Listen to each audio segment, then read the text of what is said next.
Good morning बच्चों, कैसे हैं? अच्छे होंगे। चलिए, और सब बढ़िया होगा ही। आप लोग अब क्लास 12th में आ चुके हैं। ऑफिशियली नहीं तो अनऑफिशियली तो आ ही गए हैं, क्योंकि अब आपको बोर्ड का प्रिपरेशन करना है। और जानते हैं लगभग 1 साल का वक्त लगता है और उसमें हमें सारे सिलेबस को कवर करनी होती है और उसके बाद हमें फरवरी में फिर से बोर्ड का एग्ज़ाम देना होता है। ठीक है, तो आज हम लोग क्लास 12th की बायोलॉजी जो है बेटा चालू करेंगे। ठीक है, ठीक है, चलते हैं। पहले बात करते हैं क्या हमें पढ़ना है, क्या नहीं पढ़ना है। ठीक है, तो देखो बेटा, अब बायोलॉजी समझना और पढ़ना हुआ और अच्छा। अब बेटा बायोलॉजी को जो पढ़ने में परेशानी हो रही थी, समझने में परेशानी हो रही थी, इस चीज को हमने दूर करने की कोशिश की। अब इसके लिए बेटा हमने नए तकनीक लाए हैं, नए तरीके लाए हैं, जिससे बच्चों को समझने में आसानी होगी और उसे पढ़ने में भी इंटरेस्ट जगेगा कि हमें और पढ़े और पढ़े और पढ़े। तो वो चीज हमने लाने की कोशिश की है, वो आप लोग को रोज डेली मिलता रहेगा। ठीक है, चलो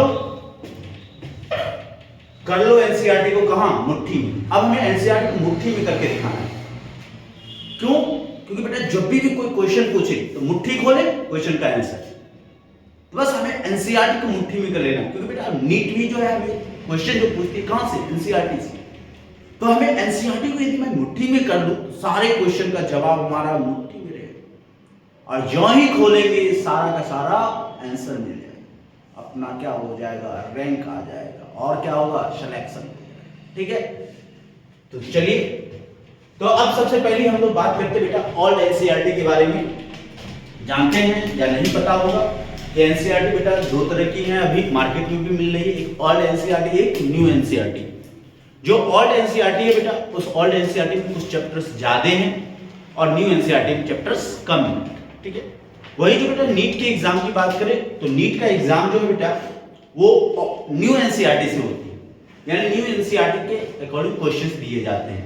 ठीक है, वही बेटा हमारे बोर्ड के एग्जाम की बात करें, बिहार बोर्ड की खास करके बात करें तो बिहार बोर्ड में जो क्वेश्चंस पूछे जाते हैं वो ओल्ड एनसीईआरटी से पूछे जाते हैं। यानी ओल्ड एनसीईआरटी कहने का मतलब सारे चैप्टर से पूछे जाते हैं। ठीक है, तो हम लोग पहले ओल्ड एनसीईआरटी को देखते हैं और उसके बाद बेटा न्यू एनसीईआरटी की बात करेंगे। ठीक है, तो देखो बेटा ओल्ड एनसीईआरटी की बात करें तो टोटल यदि मैं बात करूं बायोलॉजी में टोटल यूनिट की बात करूं तो बायोलॉजी के अंदर बेटा टोटल यूनिट जो है कितने यूनिट है? 10 यूनिट। बायोलॉजी में जो टोटल यूनिट है वो कितने यूनिट है? 10 यूनिट है। ठीक है, जिसमें से यूनिट 1 to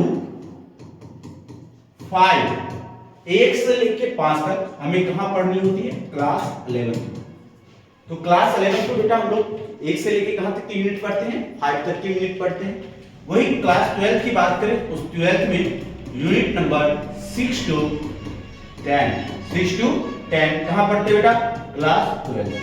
ठीक है, तो देखो हम लोग दोनों 11th में भी पढ़ते हैं और 12th में भी पढ़ते हैं, लेकिन 12th में जो हमें कहां से कहां तक पढ़ना है? यूनिट नंबर 6 से लेके 10 तक। यानी आपके बोर्ड में जो बोर्ड एग्जाम में जो क्वेश्चन पूछे जाएंगे वो कहां से पूछे जाएंगे? यूनिट नंबर 6 से लेके 10 तक के यूनिट। ठीक है, तो चलिए सबसे पहली बात, पहला हम लोग क्लास 11 का जो पहला यूनिट है, सॉरी क्लास 12 का जो पहला यूनिट है बोले तो यूनिट नंबर 6, जिसका नाम क्या है बेटा? रिप्रोडक्शंस। तो हम लोग अभी जो बेटा रिप्रोडक्शंस की बात करेंगे, यानी इस रिप्रोडक्शंस यूनिट की बात करेंगे। ठीक है, और इस रिप्रोडक्शंस यूनिट में कितने चैप्टर आते हैं इसकी भी हम लोग बात करते हैं। तो देखो बेटा रिप्रोडक्शन जो यूनिट है, यूनिट नंबर 6, इस यूनिट के अंदर 4 चैप्टर्स आते हैं। पहला जो चैप्टर है उसका नाम है रिप्रोडक्शन इन ऑर्गेनिज्म, यानी जीवों में जनन। दूसरा है बेटा sexual reproduction in flowering plant, यानी हम लोग सेक्सुअल रिप्रोडक्शन की बात करेंगे किसमें? फ्लावरिंग प्लांट्स में बात करते हैं। अगला जो चैप्टर है बेटा उसका नाम है ह्यूमन रिप्रोडक्शंस, और वही 4th जो चैप्टर है उसका नाम क्या है? Reproductive health. ठीक है, तो ये चीज आपको पता होना चाहिए कि हमारा जो 12th का जो पहला यूनिट है जिस यूनिट का नाम है यूनिट नंबर 6 रिप्रोडक्शंस। इस रिप्रोडक्शंस के अंदर ऑल एनसीईआरटी के अकॉर्डिंग 4 चैप्टर्स आते हैं। पहला चैप्टर है रिप्रोडक्शन इन ऑर्गेनिज्म, दूसरा चैप्टर है sexual reproduction in flowering plant, तीसरा चैप्टर है ह्यूमन रिप्रोडक्शंस और चौथा चैप्टर है रिप्रोडक्टिव हेल्थ। ठीक है, तो हम लोग वैसे एक एक करके सारे चैप्टर्स के बारे में बात करेंगे। ठीक है, तो लीजिए बेटा, अब हम लोग बात करते हैं न्यू एनसीईआरटी। ठीक है, तो ये देखो न्यू एनसीईआरटी की बात करें तो न्यू एनसीईआरटी में यूनिट नंबर 6 का नाम क्या रहेगा? वही रहेगा बेटा, सेम रहेगा, रिप्रोडक्शन। लेकिन इस एनसीईआरटी के अंदर ये चैप्टर्स की संख्या क्या हो गई है? कम हो गई है। वही बेटा ओल्ड एनसीईआरटी में हम लोग कितने चैप्टर्स देखते थे? 4 चैप्टर्स देखते थे एक यूनिट के अंदर। लेकिन वही न्यू एनसीईआरटी में एक यूनिट के अंदर यानी यूनिट नंबर 6 के अंदर हमें कितने चैप्टर मिलेंगे? 3 चैप्टर्स मिलेंगे। पहला जो चैप्टर है उसका नाम क्या है? Sexual reproduction in flowering plant. यानी कहने का मतलब ये है कि पहला जो चैप्टर था रिप्रोडक्शन इन ऑर्गेनिज्म वो यहाँ पे नहीं है। ठीक है, दूसरा चैप्टर से बेटा ह्यूमन रिप्रोडक्शन और तीसरा चैप्टर कौन सा है? Reproductive health. ठीक है, तो ये 3 जो है चैप्टर्स दिए गए हैं, किसमें दिए गए हैं बेटा? न्यू एनसीईआरटी के अंदर। जबकि वही ओल्ड एनसीईआरटी की बात करें तो ओल्ड एनसीईआरटी के अंदर कितने चैप्टर्स हैं? 4 चैप्टर्स हैं। ठीक है, तो हम लोग अब चालू करेंगे पहले चैप्टर को, जिसका नाम क्या है? Reproduction in organism. लीजिए, हमारे पास फर्स्ट चैप्टर आ गया है और इस चैप्टर का नाम है बेटा reproduction in organism. Reproduction in organism कहने का मतलब है जीवों में जन्म। यानी जो जीव होते हैं बेटा वो क्या करते हैं? जनन की प्रक्रिया करते हैं। जनन की प्रक्रिया कहने का मतलब अपने जैसे जीवों को क्या करती है? जन्म देती है। तो हम लोग इसी को देखने की कोशिश करते हैं। ठीक है, तो सबसे पहला पॉइंट है बेटा लाइफ स्पेन। क्या बेटा? Life span. याद होना चाहिए आपको। पहला जो टॉपिक है आप एनसीईआरटी उल्टाओगे तो देखोगे बेटा पहला जो पॉइंट दे रखा है वो क्या दे रखा है? Life span. लाइफ स्पेन का मतलब क्या होता है? लाइफ स्पेन का हिंदी क्या होता है? लाइफ स्पेन का मतलब होता है जीवन काल। अब ये जीवन काल क्या होती है? तो देखो बेटा, किसी भी जीव का, मैं किसी भी जीव की बात करता हूं, बर्थ से लेके डेथ तक के, नेचुरल डेथ तक का जो टाइम पीरियड होता है, जो टाइम ड्यूरेशन होता है, उसी को हम लोग क्या बोलते हैं? लाइफ स्पेन बोलते हैं। क्लियर है? मानो कोई भी जीव की बात करें, कोई भी जीव का बर्थ से लेके नेचुरल डेथ तक का जो टाइम पीरियड है वही उसका क्या कहलाएगा बेटा? लाइफ स्पेन कहलाता है। क्लियर है ये बात? जैसे देखो यहाँ पे हम बात करते हैं, डेफिनेशन की बात करते हैं। कहता है the time period from birth to natural death. कहता है समय अवधि, टाइम पीरियड कहां से बेटा? बर्थ से यानी जन्म से, कहां से बेटा? मृत्यु तक। किसका? किसी भी ऑर्गेनिज्म का, वही रिप्रेजेंट करती है उसका क्या? Life span. जैसे बेटा मैं बात करूं, मानो एक ए ऑर्गेनिज्म है, ठीक है, और ये ऑर्गेनिज्म बेटा 2002 में जन्म लिया। कब जन्म लिया? 2002 में। और ये बेटा 2020 में बात करें, यही ऑर्गेनिज्म बेटा आगे जाके 2024 में डेथ कर गया। क्या हो गया बेटा? डेथ कर गया। देखो जन्म कर लिया 2002 में, लेकिन डेथ कब किया? 2024 में। अब देखो बेटा इसके बीच का जो टाइम ड्यूरेशन है आप निकाल सकते हैं। 2024 और 2002 हटा दो बेटा, 22 साल, 22 ईयर्स। 22 ईयर्स ये क्या हुआ बेटा? यही इसका हुआ लाइफ स्पेन। किसका? ए ऑर्गेनिज्म का। यानी यहां पे बर्थ किए और यहां पे क्या हुआ बेटा? डेथ हुआ। कब डेथ हुआ? 2024 में। जन्म कब लिए थे? 22 में लिए थे, 202 कह सकते हैं, यानी 2002 में बर्थ लिए थे और डेथ हुआ था 2024 में। जिसके कारण इस दोनों के बीच का जो टाइम ड्यूरेशन है बेटा, वो टाइम ड्यूरेशन कितना ईयर्स है? 22 ईयर्स का है। इसीलिए इसका लाइफ स्पेन कितना ईयर होगा? 22 ईयर्स। क्लियर है? इसी को बेटा हम लोग क्या बोलते हैं? लाइफ स्पेन बोलते हैं। बर्थ से लेके नेचुरल डेथ की बात करेंगे। ठीक है, अगला पॉइंट बात करते हैं बेटा। कहता है life span of organism. Life span जो होता है ऑर्गेनिज्म का में भी क्या करता है बेटा? वैरी करता है। कहां? Species to species. Life span जो है बेटा वो वैरी करता है। ऐसा नहीं कि सब में लाइफ स्पेन एक समान होते हैं, नहीं होते। मैं यदि एक कैट की बात करूं एक अलग स्पीशीज है, डॉग की बात करूं एक अलग स्पीशीज है, मैं बोलूं दोनों का लाइफ स्पेन सेम है, नहीं बेटा, दोनों का लाइफ स्पेन क्या है? अलग अलग है। तो यही कहती है कि लाइफ स्पेन जो है स्पेसीज टू स्पेसीज क्या करती है, वेरी करती है, बदलती रहती है। ये नहीं कह सकती जितनी भी स्पेसीज है, जितने भी जीव है, सबका लाइफ स्पेन एक समान हो, बेटा ऐसा नहीं है। आप इतना ही नहीं, आप प्लांट में ही देख लो बेटा, यदि एक मैंगो ट्री की बात करें और एक वीट प्लांट की बात करें, देखो दोनों का लाइफ स्पेन में क्या है बेटा, बहुत का डिफरेंस है। ठीक है, तो ये सब चीज याद रखनी है। अगला कहता है बेटा death of every individual organism in a certain age. सही बात बेटा, हर एक जीव का जो बेटा डेथ होगा, लेकिन एक सर्टेन एज पे, एक पार्टिकुलर एज आएगी और उस एज में बेटा उस जीव का क्या हो जाएगा, डेथ हो जाएगा। ठीक है, कहता है life span does not depend on size. Life span बेटा डिपेंड नहीं करती है किस पे, साइज पे, शेप पे। किसके शेप पे, ऑर्गेनिज्म के शेप पे। तो ये याद रखिएगा पॉइंट, लाइफ स्पेन जो है नहीं डिपेंड करती है, किस पे नहीं डिपेंड करती है, साइज पे डिपेंड नहीं करती है, और किस पे डिपेंड नहीं करती है, शेप पे डिपेंड नहीं करती है, किसके बेटा, ऑर्गेनिज्म पे। तो लाइफ स्पेन जो है does not depend on shape and size of the organism. अब ये जो कहते हैं कि सर कोई बड़ा जीव है वो कभी मरेगा ही नहीं, ऐसा कोई बात नहीं बेटा, वो भी मरेगा। ठीक है, उस जीव का हो सकता है लाइफ स्पेन 22 इयर्स भी हो सकता है। ठीक है, यही एक छोटा जीव है बेटा, मानो उसका लाइफ स्पेन 30 इयर्स भी हो सकता है। तो ये शेप और साइज पे कभी भी बेटा डिपेंड नहीं करता है, कौन बेटा, लाइफ स्पेन। ठीक है, आपको याद रखना होगा, ऐसा नहीं कि होता है बहुत सारे बच्चे होते हैं सर इसका भी शेप दोनों का तो सेम है, दोनों का लाइफ स्पेन तो सेम होना चाहिए बेटा, ऐसी बात नहीं है। जैसे एक एग्जांपल तौर पे बात करें बेटा, आप जानते हैं एक क्रॉ और एक पैरो। ठीक है, एक कौवा को जानते होंगे और एक तोता को जानते होंगे। देखो बेटा, वही एक तोता की बात करें उसका लाइफ स्पेन 140 साल होता है, वही बेटा एक क्रॉ की बात करें, कौवे की बात करें, उसका लाइफ स्पेन मात्र 15 इयर्स होता है। देखो दोनों का तो शेप देखने में आपको अप्रोक्सीमेट सेम ही नजर आ रहा हो, भले कलर अलग अलग है लेकिन शेप तो एक ही जैसा नजर आ रहा हो।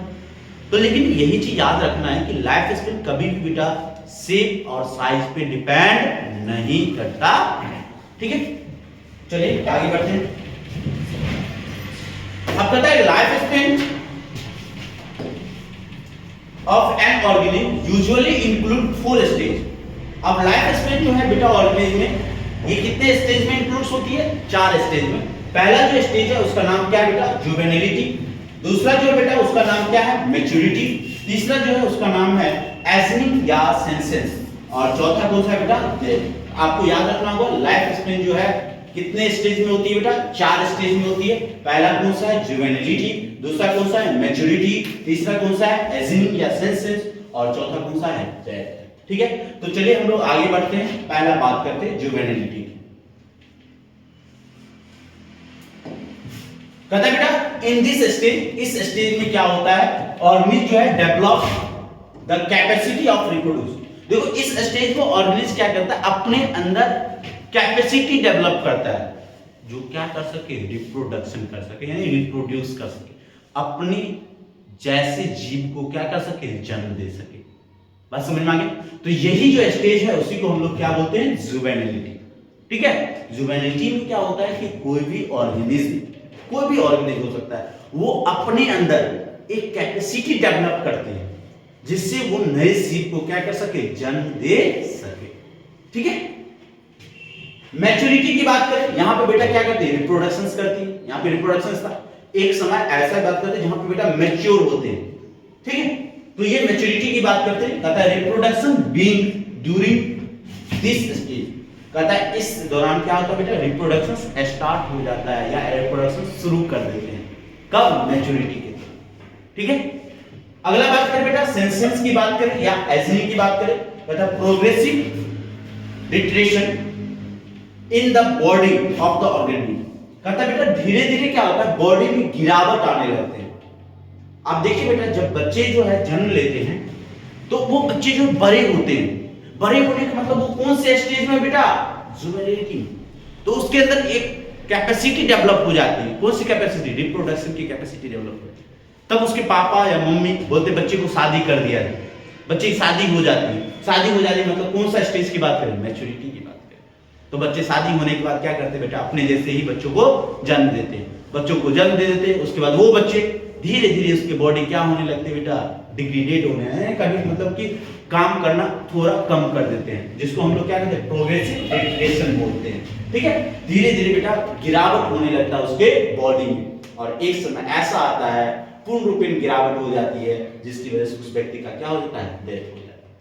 बात समझना, तो वही है बेटा डेथ, कहता है senses finally lead to death. Finally बेटा सेंसेस किसको लीड करती है, डेथ को।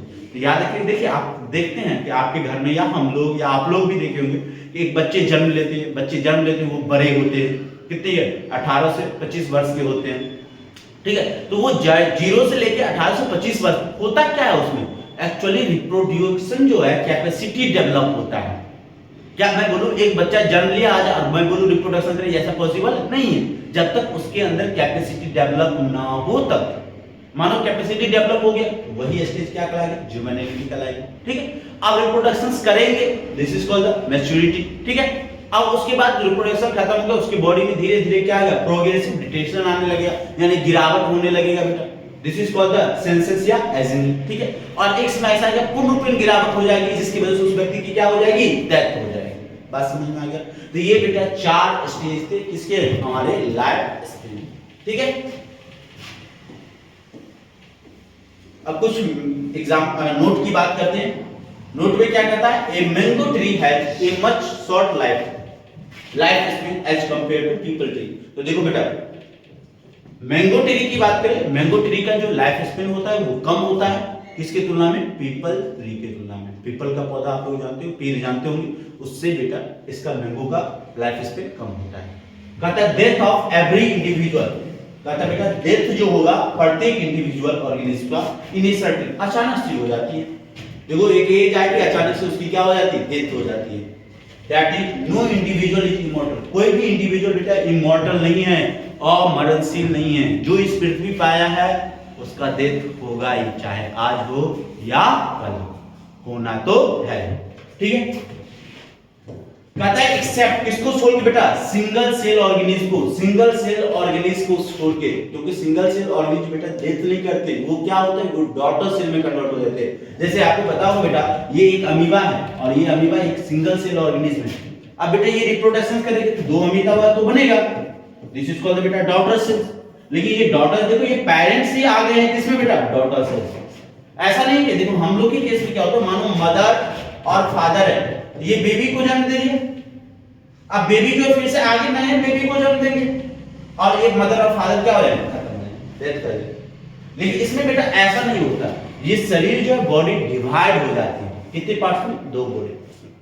ठीक है, तो चलिए कुछ फिगर है बेटा एनसीईआरटी में दिया हुआ, और ये सब आपको वैकेंट होगा, खाली होगा, उस फिगर को हम लोग देख लेते हैं। ठीक है, तो पहला है बेटा एलिफेंट। एलिफेंट का जो लाइफ स्पेन होता है वो कितना होता है, 60 to 75 इयर्स। एलिफेंट जानते हो बेटा, हाथी। ठीक है, रोज की बात करें, रोज प्लांट का जो लाइफ स्पेन होता है वो कितना इयर्स होता है, 10 इयर्स होता है। ठीक है, वही बेटा डॉग की बात करें, उसका लाइफ स्पेन कितना होता है, 25 इयर्स होता है। बटरफ्लाई की बात करें कितना होता है, 1 to 2 वीक्स होता है। क्रॉ की बात करें कितना इयर्स होता है, 15 ईयर होता है, 15 साल। वही बेटा इस बात करें बनाना ट्री की बात करें, तो ये बनाना ट्री का जो लाइफ स्पेन होता है वो कितना होता है, 25 इयर्स होते हैं। कॉक की बात करें, गाय की बात करें बेटा, उसका लाइफ स्पेन कितना होता है, 25 इयर्स होता है। एक पैरट की बात करें, उसका लाइफ स्पेन क्या होता है, बोलो 140 इयर्स होते हैं। तो ये सब चार्ट बेटा आपको याद रखना होगा। ठीक है, वही क्रोकोडाइल की बात करें बेटा, क्रोकोडाइल का लाइफ स्पेन कितना होता है, 60 इयर्स होता है। हॉर्स की बात करें, हॉर्स का लाइफ स्पेन कितना होता है, 50 इयर्स होता है। फ्रूट फ्लाई की बात करें, उसका लाइफ स्पेन कितना होता है, 1 मंथ होते हैं। राइस प्लांट की बात करें बेटा, 4 मंथ होते हैं। वही बेटा किसकी बात करें, टॉर्टोइस की बात करें, उसका लाइफ स्पेन कितना होता है, 100 to 150 इयर्स होता है। वही बेटा बनियान ट्री की बात करें, 200 to 300 इयर्स जो है उसका क्या होता है, लाइफ स्पेन होता है। ठीक है, तो ये हमने बात कर लिया लाइफ स्पेन के बारे में। अब लाइफ स्पेन के बारे में बात कर ले तो कुछ क्वेश्चंस भी तो होने चाहिए।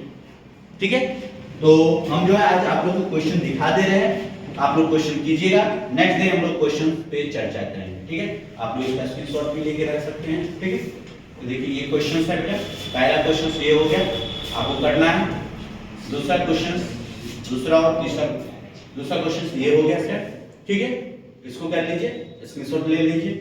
फिर अगला क्वेश्चन बेटा ये हो गया, ठीक है, इस क्वेश्चन पर ले लीजिए। और उसके बाद बेटा लाइफ साइकिल के बारे में हम लोग नेक्स्ट क्लास में देखेंगे। आज के लिए बस इतना ही, फिर मिलेंगे नेक्स्ट क्लास में। हंसते रहिए, खेलते रहिए, मुस्कुराते रहिए, ठीक है, बाय।